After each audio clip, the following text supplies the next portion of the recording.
So now let's talk about the power, human brain power.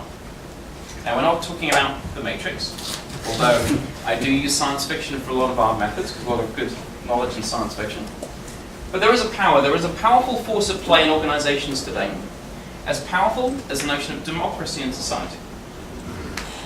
The confluence of many factors, from the use of enterprise social networking tools to demographic changes in the workforce, are creating new opportunities for firms to tap into the collective intelligence of large numbers of people at a scale and a speed impossible with traditional techniques. We're talking about something that almost overnight is creating almost a whole brand new brain power at a scale and speed impossible with traditional techniques. For example, if I was all to say, right now I'd like you all to write down an idea, 2 ideas, have some structure, then we'll take a look at it, trying to process whatever, 50 pieces of handwritten notes, nobody will be able to read my stuff.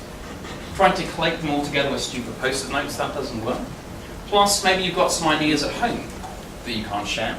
Maybe some people can really think and be really brainy and smart at 6:30 on a, whatever week we have? Still have fun. And then other people don't. Right now you might be representing an organization of 1,000 people, but it's pretty much just your brain that's being brought down. Those traditional techniques that we have are inadequate, certainly compared to the new ways of doing scale and speed collective intelligence. Now there's clearly a lot of trend going on. Here are some of the reference works that I'd recommend you look at to about just sort of how this new world is being framed up.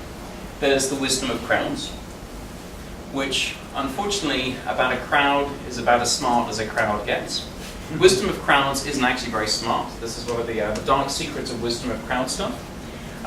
Because crowds are really pretty dumb. Crowds give them a very small number of things to go after.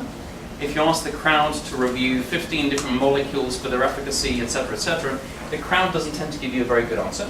The crowd will give you an answer to say, what share price do you think this will be in 6 months' time? Keep it really simple. But the notion of wisdom of crowds at least begins to create this sort of this sense of there is a power of the masses.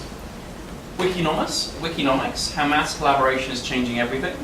I'm sure all of you have used wikis, etc. I mean, right now then, Wikinomics is one of those books that really began to first illustrate the power of mass engagement for user-generated content, about how quickly you could create an encyclopedia out of scratch. You've got Link. Link takes into the notion of the network. One of the specialities that Imaginatik brings to the table is we're synthesizers of multiple streams of knowledge. Right now, speaking to these book authors, the guys that do Linked or James Surowiecki, once they've done their book, they make their money out of doing presentations and speeches on their book, which means they almost become dogmatic about their own content. We haven't written a book yet, although we are writing some. But one of the things that I've done personally, and I've encouraged my team to do, is really synthesize multiple streams of content. So network theory is one, crowd theory is another. We've been doing a lot of work around synchronization and pulse as sort of concentration effects and the use of time. These are basically different branches of theory that we're now synthesizing together, making those intersections to come up with some profoundly new things. The Future of Management, Gary Hamel, was really the first major book to describe how what he called aggregate intelligence is a new management technique and management brain power and management source. Crowdsourcing, using the power of the crowd to drive future business. Jeff Howe was actually at our user group conference in Boston over the last 2 days, and he's been very much picking out on some of the public domain trends, whether it's around music, whether it's around t-shirts, new business models being created by the power of the crowd. And then there's also the Medici effect as well, which I highlighted earlier about those intersections. Because fundamentally, I mentioned that we're doing things differently. This is the oil industry, 1850. This was oil. It's called the illumination industry, and New England was the biggest creator of this oil industry. And in order to provide illumination for the East Coast, what we used to do is basically butcher whales, because that was the only source of oil that we had at scale. Bugger for the whales. It's a technical term. But right now, I mean, there was a whole industry around whalers, cutting out blubber and everything else. That was what we had for oil. But that was clearly hopelessly ineffective. Now, we no longer butcher whales for oil. We had to have a different resource to do this. This is Titusville, Pennsylvania. This is the world's first oil well. Right now, it was either 1851 or 1859. I'll quickly Wikipedia it out and find the information. This right now is Titusville, Pennsylvania, where they, in quotes, discovered oil. Now, of course, they didn't. Oil has been sitting under the planet for millions and millions of years. So they didn't discover it. Some of this oil used to bubble up and be sort of tar pits, and the average oil production from normal oil was, I think, about 10 gallons a year, up until we drilled the oil well. And if you look at this as an innovation story and as a synthesis story, when Drake, who created the first oil well, started looking to drill for oil, there were no oil drills. So what he did is he borrowed saltwater drilling techniques that had been used to drill salt water, and he used that to drill for oil. Now, he did, by the way, get phenomenally lucky. Technology only allowed them to drill 100 feet. They hit oil at 96 feet. If he'd have been drilling it here, but instead drilled it over here, it would have been 196 feet, and he wouldn't have discovered oil. So he got lucky, but the fundamental thing about this, and the thing that really sprang to life for me, is that the resource had always been there. It's just that they had the wrong techniques to get at it. Right now, I believe this is what's happening with collective intelligence. We've always known that people are important assets. We've always known that we need to listen to the voice of the customer. It's just that the ways that we've currently been doing it are about as good as butchering whales. We have to be smarter. By the way, just as a little experiment, so can somebody tell me when this oil well was drilled? You'll help me with doing a test. 1920.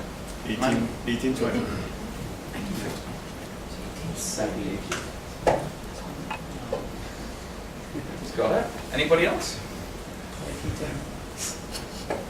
Just working it out. So, do you remember the first time you used a mobile phone? You saw somebody with a mobile phone, or the first time somebody was texting at dinner, and you thought, how rude, that's terrible of them to go do that. Now, of course, everybody does it. The first time you had somebody walking down the street like this, talking for themselves. Now, of course, their ideas were... These were new basic ways of human behavior, new ways of operating that look really, really strange. One of the things that we're going to have to get used to as a new attitude is that we can be as smart as the smartest person on the planet at any 1 second, provided you have internet access.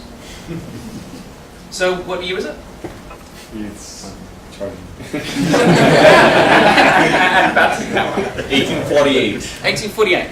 Good. Well, and this is really, really important. And fundamentally, there's a society change that we need to get here. Because right now, you're judged as being smart because you remember a whole bunch of stuff. But that's not smart.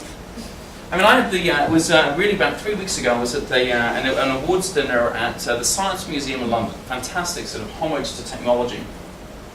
And the woman sitting next to me was over 2 Russian journalists, and they were describing to me about how Medvedev had created the periodic table. I didn't know who Medvedev was, but as they were beginning to chat amongst themselves, I popped up Wikipedia, I found who he was, I found out the date, I found out, I'd be like, is this a picture of him, kind of thing? I knew more information than she did about this person, and it took me 48 seconds. This is a fundamental thing. It's a social change that we will have to go through. We can become as smart as the smartest person on the planet, and all you have to have is an internet access, and remember to go do it, and not have people trying to humiliate you because all of a sudden you become smart in a second. Now, yes, it's not smart. It's not as though you had deep understanding and knowledge. However, the person that wrote it and your ability to read it means that you could be reading out somebody's PhD thesis and sounding really smart. The world has completely changed.